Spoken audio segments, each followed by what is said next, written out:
এ বন্ধু দিলটাকে নরম কইরা দিবে, খুব মনোযোগ লাগাইয়া কথা বোঝার জন্য চেষ্টা করবেন। আল্লাহ রাব্বুল আলামিনের কালামে পাক থেকে আমি আপনাদের মাঝে সূরাতুল ইউনূসের 61 এবং 62 নম্বর আয়াতে কারিমা তেলাওয়াত করেছি। আমার আল্লাহ রাব্বুল আলামিন এই আয়াতে কারিমার ভিতরে ঘোষণা কইরা দিলেন, আলা ইন্না আউলিয়া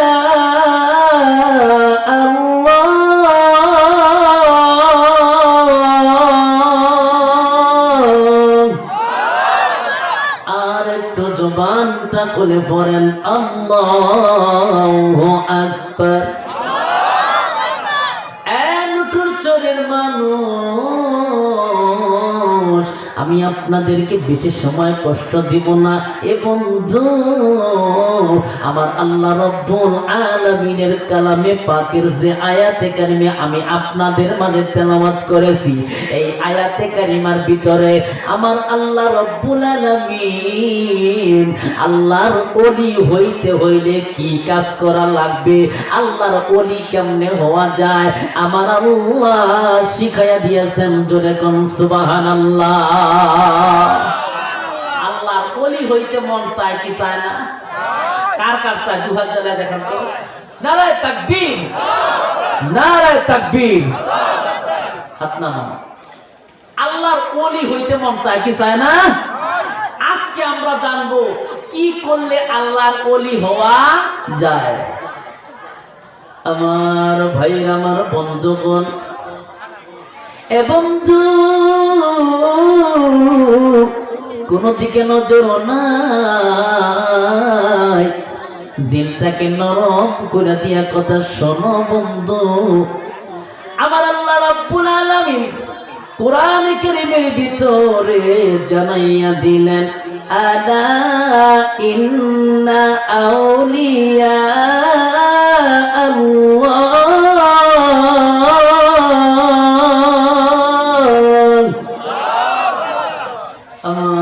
আল্লাহ রাব্বুল আলামিন বললেন, জেনে রাখো নিশ্চয়ই যারা আল্লাহর ওলি, এখানে আউলিয়া শব্দ ব্যবহার করেছেন। ওলির বহু বচন হইল আউলিয়া। ওলি শব্দের অর্থ হইল বন্ধু, আর আউলিয়া শব্দের অর্থ হইল বন্ধুগণ। গোপালপুরের মানুষ আমার আল্লাহ রাব্বুল আলামিন জানাইয়া দিলেন, জেনে রাখো নিশ্চয়ই যারা আল্লাহর বন্ধুগণ তাদের কোনো ভয় নাই, তাদের কোনো চিন্তা নাই। লা খাউফুন আলাইহিম ওয়ালা হুম ইয়াহজানুন।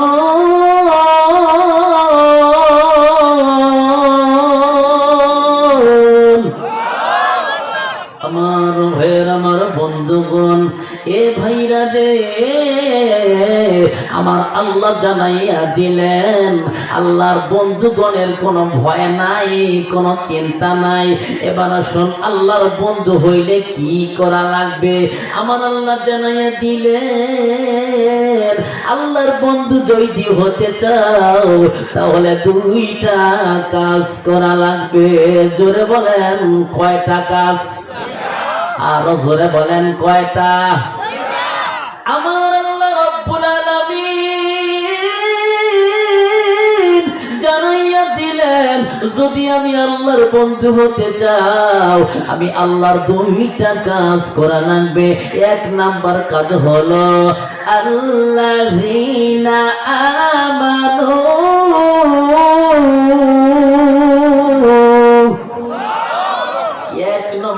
কাজ হলো আমার আল্লাহ বললেন আমি আল্লাহর উপরে সহি ঈমান থাকা লাগবে। এক নম্বর নম্বর হলো আল্লাহ রাব্বুল আলামিনের উপরে ঈমানটা বড় মজবুত হওয়া লাগবে, ঈমানটা বড় সহি হওয়া লাগবে, ঈমানের পাওয়ার থাকা লাগবে। ভাই আজ আমরা কেমন ঈমানদার হইছি যে ঈমানদাররা আমরা কোরআনের মাহফিলে বসতে পারি না, কথা বলেন ঠিক কিনা? আজ আমরা কেমন ঈমানদার, আজান শুনি না ঘরে বসে থাকি। আজ আমরা এমন ঈমানদার, কোরআনের মাহফিল হইতেছে রাস্তা দিয়া ঘুরতেছি। আজ আমরা কেমন ঈমানদার, ঘরে বসে আছি মসজিদে আজান হইতেছে আমরা যাইতে পারি না। আজ আমরা কেমন ঈমানদার। এই নটুর চোরের মানুষ কিন্তু এই মাহফিলে প্যান্ডেলে যদি বসে যায় আমার মন বলে রে এই প্যান্ডেলে ভরাবে না। জোরে চিল্লায় বলেন ঠিক না ব্যাঠি? নটুর চোর এলাকার মানুষ ঈমানটা কেমন হওয়া লাগবে? ঈমান তো ছিল হযরতে বেলাল রাদিয়াল্লাহু তাআলা আনহুর, ঈমানটা ছিল রে হযরতে আসিয়া রাদিয়াল্লাহু তাআলা আনহার, ঈমানটা ছিল হযরতে হামজা রাদিয়াল্লাহু তাআলা আনহুর। এ বন্ধু কয়জনের কথা তোমাদের শোনাবো? আমি একজনের কথা আমি আপনাদেরকে শোনাইয়া যাই। একদিন আমার নবী একদিন হযরতে বিলালকে ডেকে বলে, বিলাল রে ও বেলাল যাও যাও মসজিদের মিনারে যাইয়া আজান দাও, আজানের আওয়াজ দাও। হযরতে বিলাল ডাক দিয়ে বলেন, নবী গো এখন তো আজান দেওয়ার সময় না, আমি এই আজানটা কোন আজান দিব? আমার নবী ডাক দিয়া বলে, বিলাল রে এই আজান ওই আজান নয়, তুমি মসজিদের মিনারে যাইয়া তুমি যাইয়া বলবা হাইয়া আলাল জিহাদ, হাইয়া আলাল জিহাদ। এ বেলাল তুমি যাইয়া বলবা নবী যুদ্ধের জন্য ডাক দিয়েছে, কোরআন কায়েমের জন্য ডাক দিয়েছে, নবীজি কলেমা কায়েমের ডাক দিয়েছে। যারা যেভাবে পারো আমার নবীকে সহযোগিতা করো, আমার নবীকে হেল্প করো, আমার নবীর পাশে দাঁড়াইয়া যাও। হযরতে বিলাল দেরি করে নাই, দেরি করে নাই, মসজিদের মিনারে দাঁড়াইয়া হযরতে বিলাল একটা ডাক দিছে, হাইয়া আলাল জিহাদ, হাইয়া আলাল জিহাদ। মক্কা মদিনার মানুষ, মদিনার মানুষ নবী যুদ্ধের জন্য ডাক দিয়েছে, তোমরা যেভাবে পারো তোমরা আগাইয়া আসো, আমার নবীকে সাহায্য করো, আমার নবীর পাশে দাঁড়াইয়া যাও। জোরে চিল্লায়া কন্যা মারহাবা, আরো জোরে কন মারহাবা। গোপালপুরের মানুষ এইবার আল্লাহ পাকের একজন নবীর একজন মহিলা সাহাবী, তিনি এই আওয়াজটা শোনার পর দেরি করে নাই, দেরি করে নাই। এই মহিলাটা ঘরের ভিতরে যাইয়া দেখে আমার ঘরে কি আছে, আমি কি দিয়া নবীকে সাহায্য করতে পারবো। মহিলাটা ঘরের ভিতরে যাইয়া দেখে রে ঘরে কিছুই নাই, আমি কি দিয়া আমার নবীকে সাহায্য করব? মহিলার স্বামী নাই রে, মহিলার ঘরেও তো কোনো কিছুই নাই। মহিলাটা বড় চিন্তায় পড়ে গেল, আমি কি দিয়া নবীর সাহায্য করব? এবার মহিলা চিন্তা করে দেখে রে আমার 7 বছরের একটা বাচ্চা আছে। আল্লাহু আকবার। এইবার মহিলা সাহাবী ওই 7 বছরের মাসুম বাচ্চাটা নিয়া নবীর দরবারের দিকে রওনা হইয়া যায় রে। নবীর দরবারের দিকে রওনা হইয়া যায়। যাইতে যাইতে যাইয়া দেখে সাহাবায়ে কেরামরা যুদ্ধের নামের লিস্ট করতেছে, যারা যুদ্ধ করবে তাদের নামের লিস্ট করতেছে। এইবার লিস্ট করার সময় এইবার মহিলা দাঁড়াইছে, নবীর সাহাবীরা একটা ডাক দিয়া বলে, রে এ মহিলা সাহাবী, তুমি কেন এখানে আসছো? মহিলা মানুষ তো যুদ্ধে নেওয়া হয় না, মহিলাদের জন্য যুদ্ধ করা তো জরুরি নয়। এইবার মহিলা ডাক দিয়া বলে, নবীর সাহাবীরা রে, আমি যাব না যুদ্ধে, আমার এই যে ছোট্ট একটা মাসুম বাচ্চা আছে,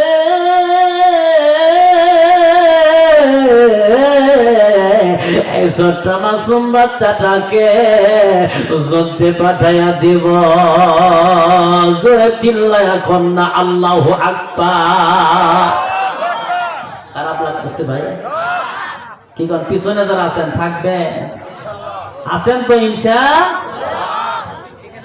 আমার ভাইয়েরা, আমার বন্ধুগণ, দিলটাকে নরম কইরা দিবেন, খুব মনোযোগ দিয়ে কথাটা বোঝার জন্য চেষ্টা করবেন ভাইজান। এইবার মহিলা সাহাবীকে নবীর সাহাবীরা ডাক দিয়ে বলল, না না, আপনার এই মাসুম বাচ্চাটার বয়স মাত্র 7 বছর, এত ছোট্ট বয়সে তাকে যুদ্ধের ময়দানে নেওয়া যাবে না। এই ছোট্ট মাসুম বাচ্চাটা নিতে গেলে নবীর অনুমতি লাগবে। এইবার মহিলা সাহাবীকে পাঠাইয়া দিল, যাও যাও নবীর দরবারে যাও। এবার মহিলা সাহাবী আমার নবীর দরবারে একটা দর দিছে, জোরে কন্যা সুবহানাল্লাহ। এইবার মহিলা সাহাবী নবীর দরবারে যাইয়া একটা ডাক দিয়া বলে, এ পয়গম্বর, হে পয়গম্বর, আপনি একটা আমার দিকে তাকান গো নবী। আমার নবী ডাক দিয়া বলে, কি বলেন গো? আমাকে ভালো কইরা বলেন, আপনি কেন আসছেন? জিহাদের জন্য তো কোনো মহিলা মানুষকে আমি ডাকি নাই। এইবার মহিলাটা ডাক দিয়া বলে, নবী গো, আমি জিহাদে যাওয়ার জন্য আসি নাই হুজুর, আমার স্বামী নাই, আমার স্বামী তো দুনিয়ার থেকে বিদায় হয়ে চলে গেছে, আমার ঘরে কোনো সম্পদ নাই হুজুর, আমি আপনারে কি দিয়া সাহায্য করব? আমার সাহায্য করার মতো তো কিছুই নাই হুজুর। এ পয়গম্বর, আমার ছোট্ট একটা মাসুম বাচ্চা আছে, এই মাসুম বাচ্চাটাকে আমি আপনার দরবারে নিয়ে আসছি, জোরে কন্যা মারহাবা। আমার নবী ডাক দিয়া বলে, রে এ বোন, এই মাসুম বাচ্চাটাকে দিয়া তো যুদ্ধ হবে না, তোমার এই মাসুম বাচ্চাটা তরবারি ধরতে পারবে না, তরবারি ধরতে পারবে না, তীর ফিরানোর জন্য যে ডাল আছে এই ডালটাও তো ফিরাইতে পারবে না, ডালটাও হাতে নিতে পারবে না, তাহলে আপনার বাচ্চা দিয়ে আমি কি করব বলুন? এইবার মহিলাটা একটা ডাক দিয়ে বলে, পয়গম্বর,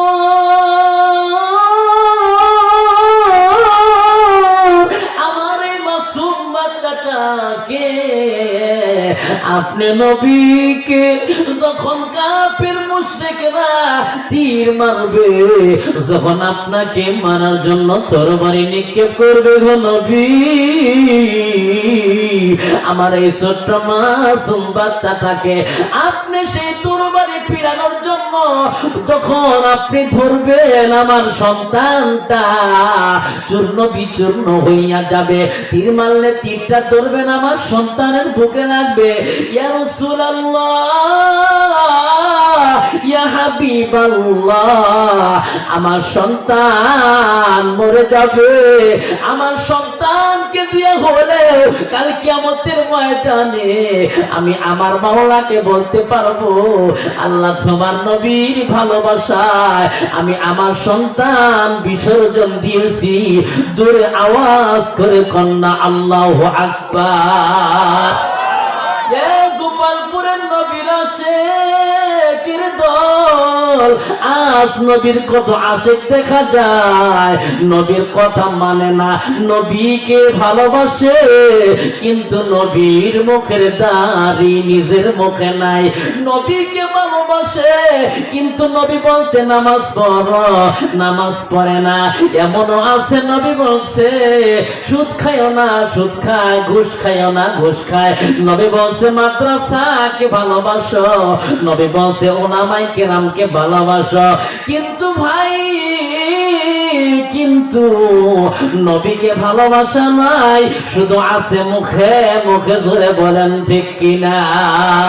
প্রকৃত ভালোবাসতে হলে আমার নবী বলে দিয়েছে লা ইউমিনু আহাদুকুম হাত্তা আকুনা আহাব্বা ইলাইহি মিন ওয়ালিদিহি ওয়া ওয়ালাদিহি ওয়ান নাসি আজমাইন। আমার নবী বলে আমি নবীকে যারা ভালোবাসো, আমি নবীকে যারা মুহাব্বত করো, যতক্ষণ পর্যন্ত তোমার নিজের সন্তান, নিজের বিবি, এমনকি নিজের বাবা মা, এমনকি নিজের জীবনের চাইতে আমি নবীকে বেশি ভালোবাসতে পারবা না, ততক্ষণ পর্যন্ত খাঁটি মুমিন হইতে পারবা না। অথচ আমার নবী সম্পর্কে আমার আল্লাহ বলে দিয়েছেন ওয়ামা আরসালনাকা ইল্লা রাহমাতাল লিল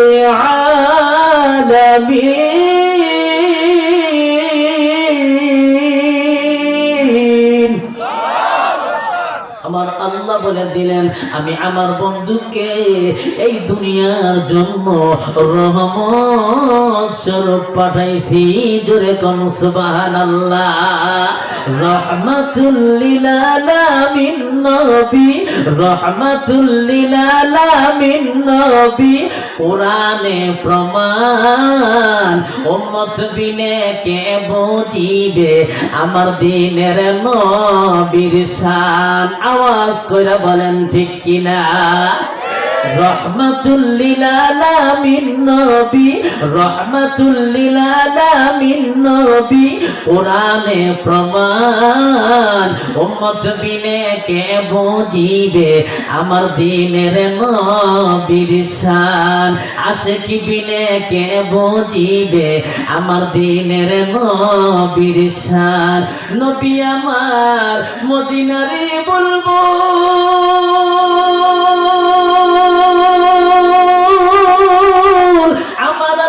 প্রেম করিয়া নামটি দিলেন হাবিবে রাসূল। আল্লাহু আকবার। নবী আমার মদিনারে বুলবুল, আমার আল্লাহ প্রেম করিয়া নামটি দিলেন হাবিবে রাসূল। ওই নবীকে ভুল বুঝিলে, ওই নবীকে না মানিলে থাকবে না ঈমান। উম্মত বিনে কে বুঝিবে আমার দিনের নবীর শান। আশিকি বিনে কে বুঝিবে আমার দিনের নবীর শান। রহমাতুল লিল আলামিন নবী, রহমাতুল লিল আলামিন নবী, কোরআনে প্রমাণ। উম্মত বিনে কে বুঝিবে আমার দিনের নবীর শান। আশিকি বিনে কে বুঝিবে আমার দিনের নবীর শান। চিল্লায়া বলেন ঠিক কিনা? খারাপ লাগতেছে? শেষ করে দিব কি? আল্লাহর ওলি হইতে কয়টা কয়টা আমল লাগবে? কয়টা জিনিস? আর একটু জোরে কর পিছনের ভাইরা, কয়টা? আমার ভাইয়েরা, আমার বন্ধুরা, এ বন্ধু দিলটারে নরম করে দিয়ে একটু ভালো করে বুঝে যান। আমার আমার আল্লাহ বলে দিয়েছেন, আল্লাহর ওলি যদি হইতে চাও দুইটা গুণ থাকা লাগবে। তার এক নাম্বার গুণ হলো আল্লাযীনা আমানু, এক নম্বরে সহি ঈমান থাকা লাগবে। আর দুই নম্বর গুণটা কি ভালো করে বুঝে যান, ঈমানটা কেমন হওয়া লাগবে। একজন মহিলা সাহাবীর ঘটনা দিয়ে আপনাদেরকে বুঝাইলাম। এইবার আসেন, আমার নবী বলছে, আমার আল্লাহ পাক বলে দিয়েছেন দুই নম্বরে হলো ঈমানটা সহি লাগবে, এক নম্বরে মজবুত ঈমান লাগবে, আর দুই নম্বরে হলো ওয়া কানু ইয়াত্তাকুন। আর একটু জোরে কোন আল্লাহু আকবার। গোপালপুরের মানুষ খুব মনোযোগ দিয়ে কথা বুঝবেন ভাই। দুই নম্বরে হলো তাকওয়া অর্জন করতে হবে, আল্লাহর ভয় অন্তরে রাখা লাগবে। তাকওয়া শব্দটি হইল আরবি শব্দ, তাকওয়া শব্দটির ফার্সিতে হইল পরহেজগারি, আর বাংলা অর্থ হইল আল্লাহর ভয়ে গুনাহ থেকে বাইসা থাকা। গুনাহ করা যাবে না, ঈমান মজবুত রাইখা আল্লাহর কোন বান্দা যখন গুনাহ ছেড়ে দিবে, আমার আল্লাহ বলে আমার ওই বান্দা আমার ওলি হইয়া যাবে। আমার ভাইয়ের, আমার বন্ধুরা রে, খুব মনোযোগ দিবেন। আমার আল্লাহ রব্বুল আলামিন জানাইয়া দিয়েছে, যারা আমি আল্লাহকে ভয় করবে, আমি আল্লাহ বলে দিলাম ওয়া মাইয়াত্তাকিল্লাহা ইয়াজআল লাহু মাখরাজা।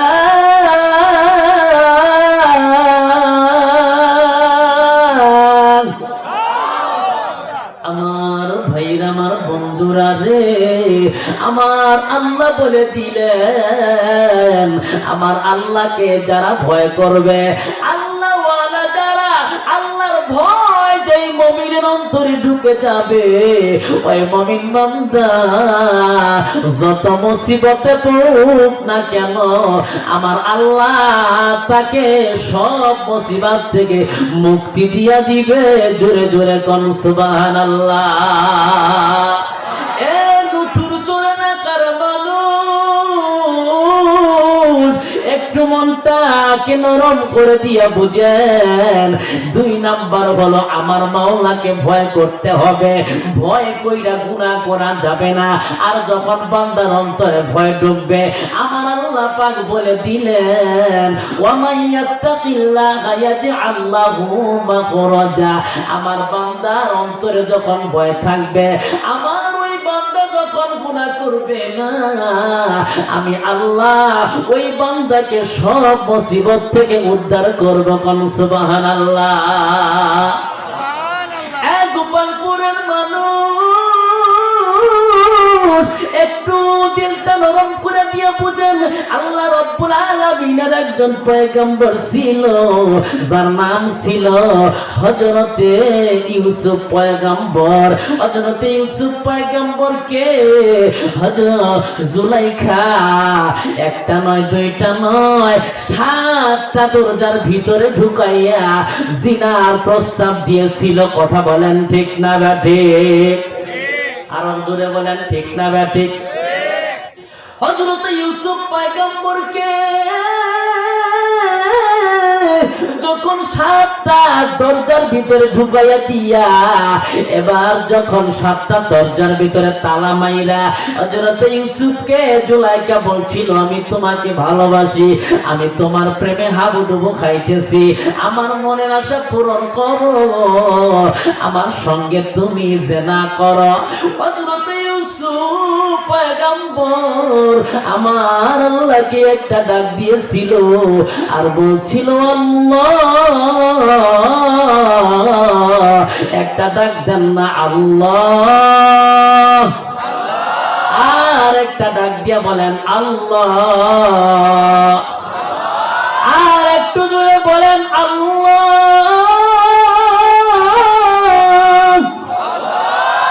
আল্লাহ গো, হযরত ইউসুফ নবী যেইভাবে তোমারে ডাক দিয়েছিল, আল্লাহ তোমার বান্দারা আজকে তোমাকে শিখেই সেইভাবে নুটুরসর মাদ্রাসার ময়দানে বসে ডাক দিয়েছে। আল্লাহ তুমি ইউসুফ নবীর মতো তোমার বান্দাদেরকে কবুল করে নিও, জোরে কন্যা আমিন। খুব ভালো করে শুনেন, হযরত ইউসুফ নবী আমার মাওলাকে ডাক দিয়া বলে, আল্লাহ গো, আমি তোমার পয়গম্বর, আল্লাহ আমি তো জিনা করতে পারবো না। ইউসুফ নবী ডাক দিয়া বলে, জুলাইখা রে, আমি আল্লাহর পাঠানো পয়গম্বর, আমি তোমার সাথে জিনা করতে পারবো না। এইবার জুলাইখা ডাক দিয়া বলে, যাওয়ার কোনো রাস্তা নাই, রাস্তা নাই, একটা নয়, দুইটা নয়, তিনটা নয়, 7টা দরজা ভেদ করে ভিতরে নিয়ে আসছি, আর 7টা দরজার ভিতরে 7টা তালা লাগাইয়া দিছি। হযরত ইউসুফ নবী আমার আল্লাহকে আল্লাহ বলে ডাক দিয়া দরজার দিকে লক্ষ্য কইরা যখন একটা দৌড় দিয়েছে রে, আর দৌড় দেওয়ার সময় ওই জুলাইখা ইউসুফ নবীর জামার পিছনে একটা টান দিয়া ধরছে, আর জামার ভিতরে টান দিয়া ধরার কারণে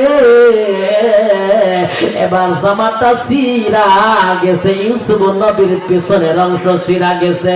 হযরত ইউসুফ নবী যখন দরজার কাছে চলে গেছে, দরজার কাছে যাওয়ার পর ওই দরজাটা আমার আল্লাহর হুকুমে টাস টাস কইরা দরজার তালা খুইলা গেছে। একটু চিল্লায়া বলা যাবে কি আল্লাহু আকবার?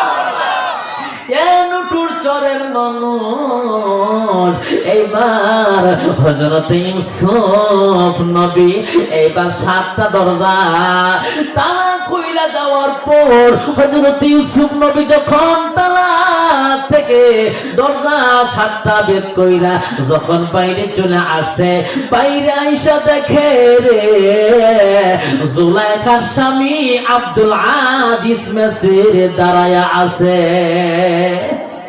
দাঁড়ায় আছে জুলাইখার স্বামী।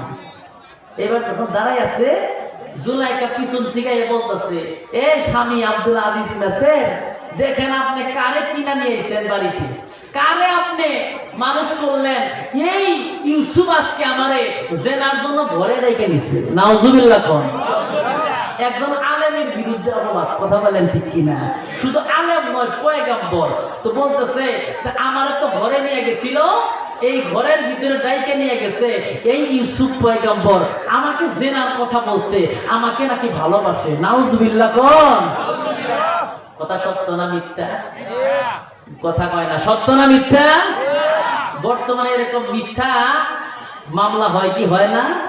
আরো জোরে বলেন, হয় কি হয় না? আমার নবী বলছে, মিথ্যা মামলা কইরা তুমি তোমার পক্ষে রায় নিলা, তোমার পক্ষে রায় নিলা না। সহিহ হাদিস থেকে বলছি, বুখারী শরীফের হাদিসে আসছে, যারা মিথ্যা মামলা করে নিজের পক্ষে রায় নেয়, তারা নিজের পক্ষে রায় নেয় না, তারা জাহান্নামের সার্টিফিকেট নেয়। কথা বলেন ঠিক না বেঠে? আমার ভাইয়েরা, এইবার যখন ইউসুফ পয়গম্বরকে ফাঁসাইয়া দিছে, এবার জুলাইখা মিষ্টি মিষ্টি হাসে, এইবার যাবা কই? আব্দুল আজিজ মেসায় কয়, ইউসুফ, এই ইউসুফ, ঘটনা কি? হযরত ইউসুফ নবীর সাথে কি আছে? সবাই কিন্তু বলেন নাই কি আছে? আর একটু জোরে বলেন কে আছে? এবং খুব ভালো কইরা বুঝবেন, হযরত ইউসুফ নবী ডাক দিয়া বলে, রে আজিজ মেসের বাদশা, আপনার বিবি জুলাইখা মিথ্যা কথা বলতেছে, আমি আপনার বিবিরে প্রেমের কোনো প্রস্তাব দেই নাই, জেনার কোনো প্রস্তাব দেই নাই।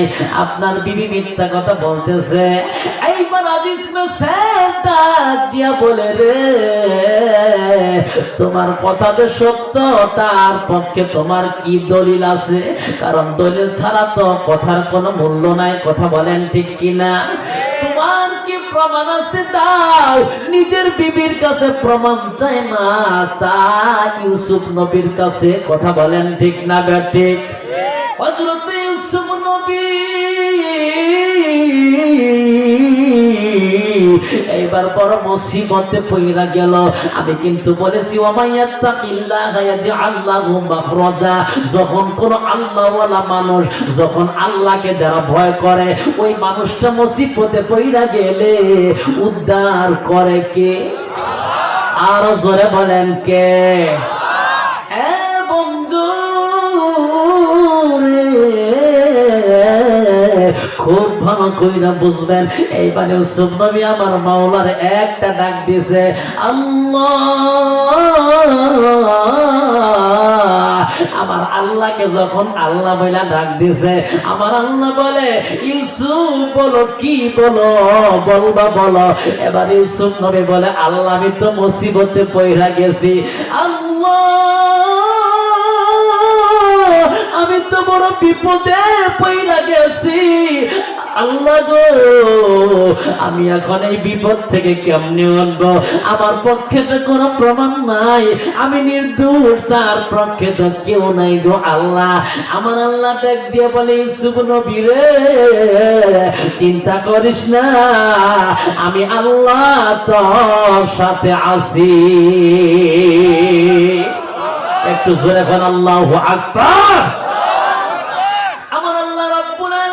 হযরত ইউসুফ নবীকে ডাক দিয়া বলে, ইউসুফ। হযরত ইউসুফ নবী বলে, আমি কারে সাক্ষী বানাবো? আমার পক্ষে কে আছে? আল্লাহ, কেউ তো নাই। আমার আল্লাহ ডাক দিয়া বলে, ইউসুফ তাকায় দেখো, তোমার সামনে দুলনার ভিতরে একটা ছোট্ট মাসুম বাচ্চা। ওই মাসুম বাচ্চাটা কথা বলতে পারে না, ওই মাসুম বাচ্চাটা খেলাধুলা করতেছে। তুমি আজিজ মেসিরকে ডেকে বলে দাও, ওই ছোট্ট মাসুম বাচ্চাটা হইল আমার সাক্ষী। জোরে চিল্লায় এখন আল্লাহু আকবার। এইবার হযরত আজিজ মেসির এইবার একটা ডাক দিয়া বলে, রে ইউসুফ তোমার সাক্ষী কই, তাড়াতাড়ি দাও।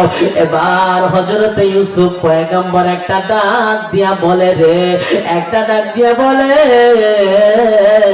একটু জিকির করি, লা ইলাহা ইল্লাল্লাহ, লা ইলাহা ইল্লাল্লাহ, লা ইলাহা ইল্লাল্লাহ, লা ইলাহা ইল্লাল্লাহ, লা ইলাহা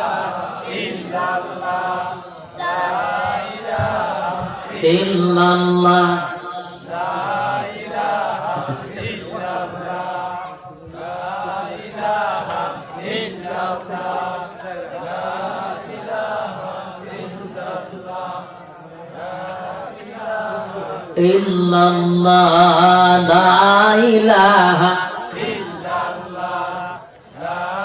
ইলাহা ইল্লাল্লাহ, লা ইলাহা।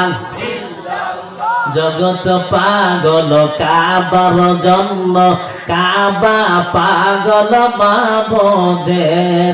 জগৎ পাগল কাবার জন্য, কাবা পাগল মাবুদের। মাবুদ পাগল নবীর জন্য, নবী পাগল উম্মতের। লা ইলাহা, খুব ভালো লাগে, লা ইলাহা ইল্লাল্লাহ, লা ইলাহা মুহাম্মদে, লা ইলাহা, লা ইলাহা ইল্লাল্লাহু মুহাম্মাদুর রাসূলুল্লাহ। আওয়াজ করে জবানটা ছাইরা দিয়ে কোন সাল্লাল্লাহু আলাইহি ওয়াসাল্লাম।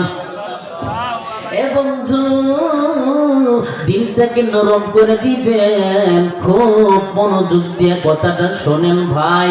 হযরত ইউসুফ নবী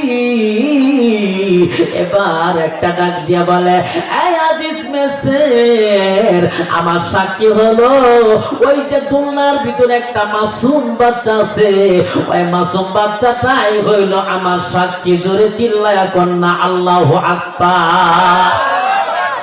এইবার আজিজ মেসের ডাক দিয়া বলে, এ নির্বুত ইউসুফ পয়গম্বর, ওই মাসুম বাচ্চাটা তো কথা বলতে পারে না, ওই মাসুম বাচ্চাটা কেমনে সাক্ষী দিবে? ওই মাসুম বাচ্চাটা তো এখনো পর্যন্ত ভাষায় ফোটে নাই।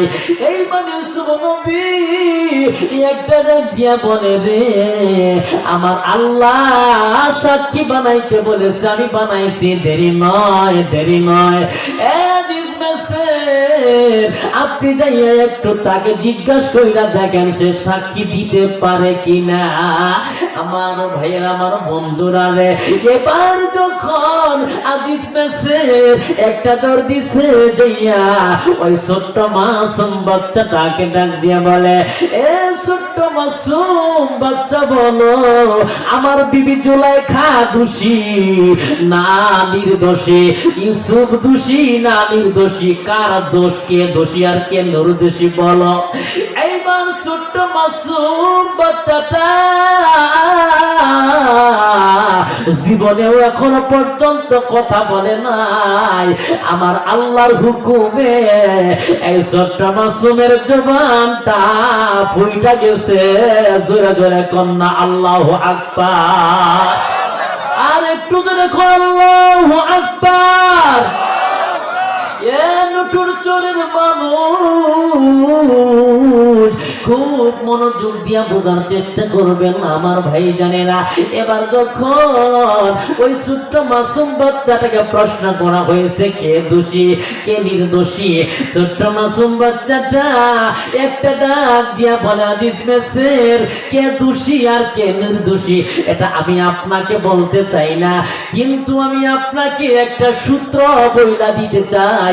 এই সূত্রটা যদি আপনি একটু খেয়াল করেন, সূত্রটা অনুযায়ী কাজ করেন, তাহলে আপনি বুঝতে পারবেন কে দোষী আর কে নির্দোষী। এইবার আজিজ মেসের ডাক দিয়া বলে, রে কে দোষী কে নির্দোষী কি সূত্র বলো? এইবার ছোট্ট মাসুম বাচ্চা দোলনায় খেলা করে এই মাসুম বাচ্চাটা একটা ডাক দিয়া বলে, আজিজ মেসের, আপনি দেখেন হযরত ইউসুফ নবীর জামার সামনে সিরা না পেছনে সিরা।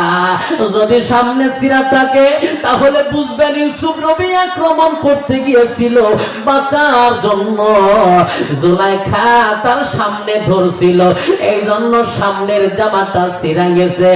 আর যদি পিছন সাইডে ইউসুফ নবীর সিরা থাকে রে, তাহলে বুঝতে হবে ইউসুফ নবী দৌড়াইয়া পালাইতেছিল আমার আল্লাহর ভয়ে, আর পিছন দিক থেকে জুলাইখা টান দিয়েছিল তাকে ফিরানোর জন্য, তার জামাতার পিছনে ছিঁড়ে গেছে।